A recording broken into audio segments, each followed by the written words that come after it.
Good morning guys. Para sa inyo po mga ating mga kabayan po. Ito po at mukhang nagsama-sama na naman po yung mga ito sa kamara po, mga itong congressman natin siya pong hari po ng itong si Romualdez. So ano naman kaya po ang kanila pong gagawing pambubula po sa taong bayan. Ang pansinin niyo po mga kabayan at kung ano-ano naman po itong mga pinaplano na itong si Martin Romualdez. At ito mukhang nagkakasayahan na naman po ang mga alipors itong mga congressman.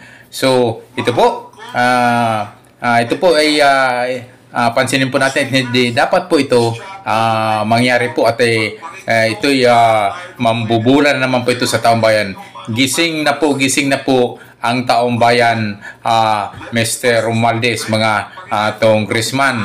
So hindi na po pwede po yung inyong mga klaseng mga pambubula. Matalino na po ang mga taong bayan.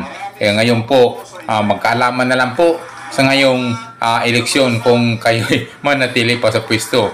Tandaan po natin mga kabayan, yung mga taong mga salot sa lipunan, mga mandarambong, mga magnanakaw sa kaba ng bayan, hindi dapat yan mamayagpag sa ating lipunan. So hindi po dapat po itong payagan natin mga taong bayan, ating po hadlangan ito.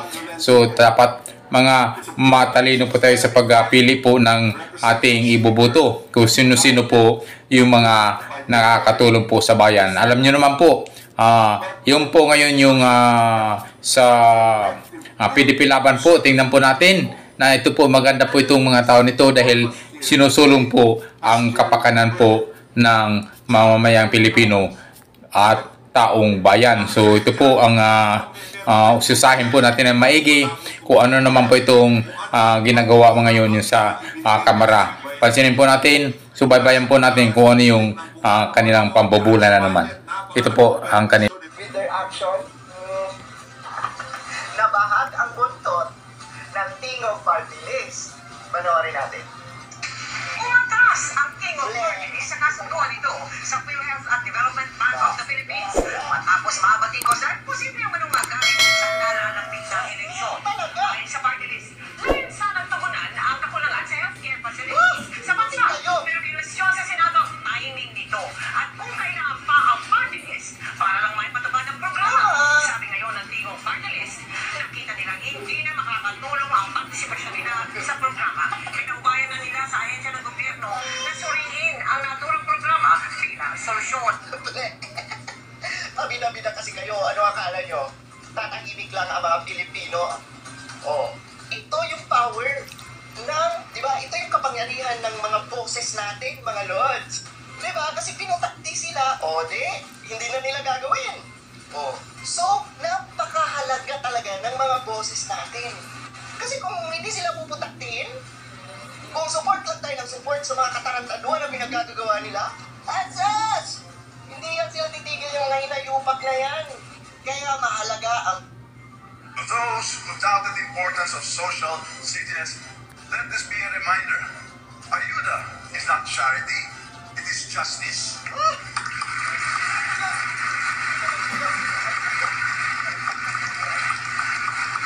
It is our duty to ensure that no Filipino falls through the cracks, especially in times of crisis. Sure! This is what governance means. Not merely passing laws, but ensuring that these laws translate into hope and dignity for every Filipino family. Dignity? Sa 2,000, 3,000 na ipamimigay nyo lang at sa 5 kilong bigas, dignity? Dignity mong mukha mo? Ha? Ang ipinamimigay nyo lang sa mga Pilipino, kakarampot. Tapos sasabihin mo, dignity? Tapos ano kayo? Ha?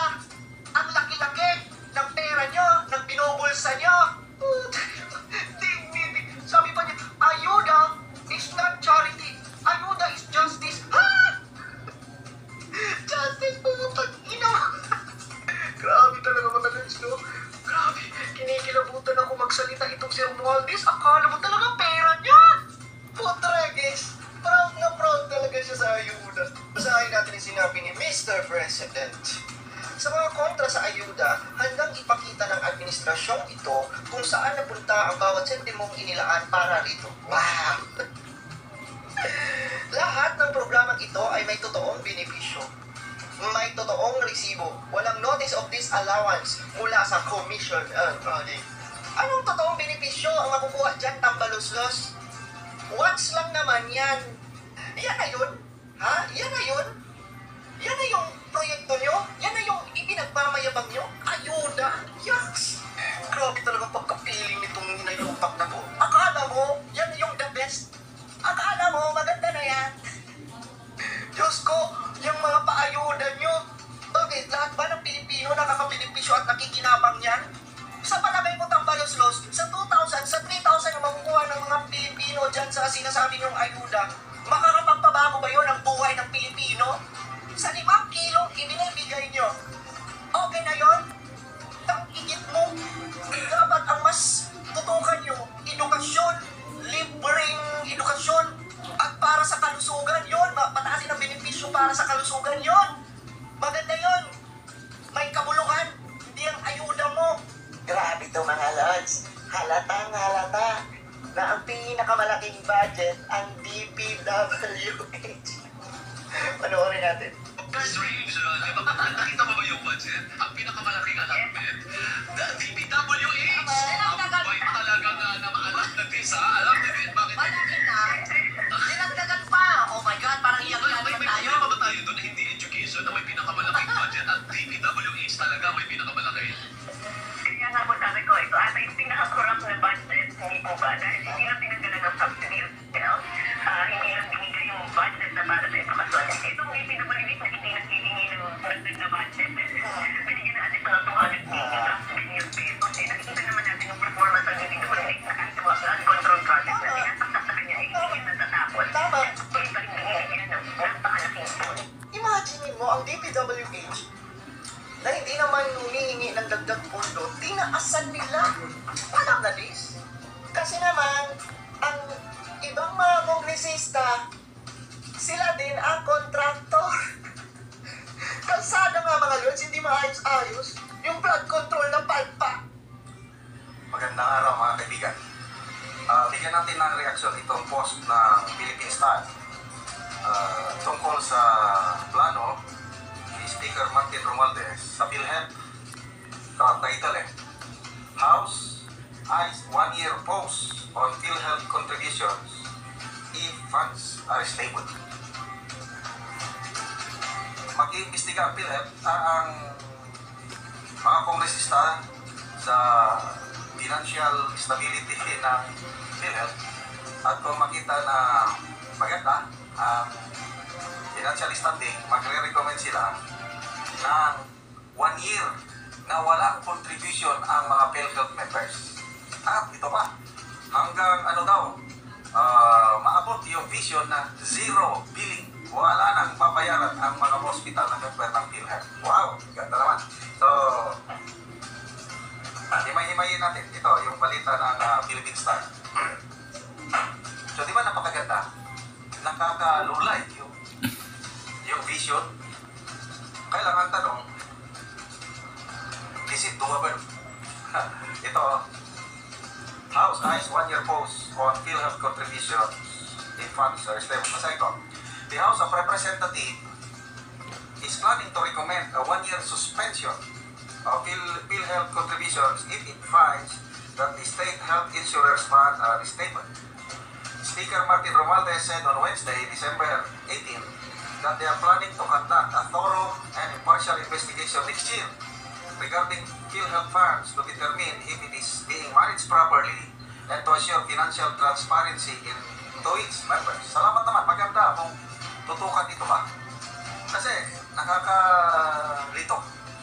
Sinasabi ng PAICAM, Senator Crispo, 600 billion daw ang reserve fund ng PhilHealth. Sabi naman ng Pangulong Marcos, 500 billion. Sabi naman ng spokesperson ng PhilHealth, 431 million lang.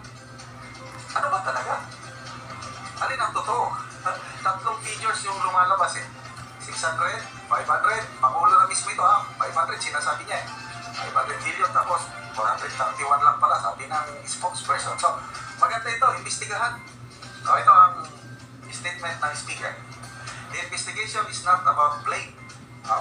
It is about finding solutions. Actually, our goal is clear to ensure that every peso in PhilHealth coffers works for the benefit of its members, the hardworking Filipino people who contribute month after month, he said. Ano ba? Bakit binawasan niyo ng ano? Bakit siniro subsidy ang PhilHealth? Grabe naman kahit anong paliwanag, Pangulo na mismo ang nagbibigay ng assurance. Sabi niya, simple lang ang guarantee ko sa inyo. Hindi magbabago ang serbisyo ng PhilHealth, may subsidy man o wala. Ang taong bayan, halos hindi na makapaniwala yung mga ganong assurances. Tapos ito pa, i-imbestiga ng PhilHealth para every peso contribution will count. These are very nice words. Kailangan tanong, is it doable? Okay. Romualdez added that if they find that the funds were underutilized and in surplus, they would push for a one-year pause on premium payments for paying members, reducing premium contributions, and expanding benefits for members until vision of zero billing in hospitals is reached. Ito ang gandang vision nito eh. Sana kung presidente itong si Speaker Martin Romualdez, natulala si Papula maging presidente, at ito ang vision niya at may sa katuparan niya, sasalulugan natin si Speaker Romualdez. Napakagandang mismo sa ating Pangulo, wala akong narinig na ganyan, zero billing. Salamat ko lang sa Indonesia, through comment ng isang subscriber ko. Once nga na-hospital ka daw sa Indonesia, libre, wala kang mabayaran. Sabi ng OFW doon, na-operahan siya ng major operation, may kusing walang binayaran ng OFW nagtatrabaho sa Indonesia. So, ito yung sinasabi ng Speaker of the House, zero billing vision. Yun, ang galing. So, sabi nga, why are we doing this? Because the people deserves no less. Ang gandang mga salita, no? Sana totoo. Sana from the heart itong sinasabi ng Speaker. Why we are doing this? Because the people deserve no less. PhilHealth exists to provide security and comfort in times of medical emergencies. It should not hoard resources at the expense of its members. If we can alleviate the burden of contributions without compromising its sustainability, we will do so. I don't know kung nakarating na ito kay Speaker Martin Romualdez yung programa ni Ted Filon, yung Think About It, nakakadurog puso na pangyayari. These are documented instances. Aling Elsa, tinago niya sa pangalang Aling Elsa. Nakausap nila si Aling Elsa. Sakit sa puso. Major operation sa Philippine Heart Center. Naging successful. Nabuhay si Aling Elsa. Kailan ito masaklap. Ang total bill ni Nanay Elsa is more than 700,000 pesos. Pagkano ang naitulong ng PhilHealth? Ako, nakakapaglumo, nakakatismaya. 27,000 pesos lang ang itinulong ng PhilHealth sa isang pasyente na 700,000 ang bayarin. Ito na nga mga kabayan. So ano po ang ating ang masasabi niyo po dito sa ginawang ito yung mga pambubula na naman po ng mga taga-kamara, mga alipuris ni Martin Romualdez. Comments lang po kayo sa comment section po sa baba at maraming salamat po sa inyong panonood at pagsubaybay. Thank you so much. Yung mga bago pa lang sa aking channel, please subscribe and don't forget to hit the notification bell para updated po kayo sa aking mga video pang papalabas. Thank you so much. God bless us always.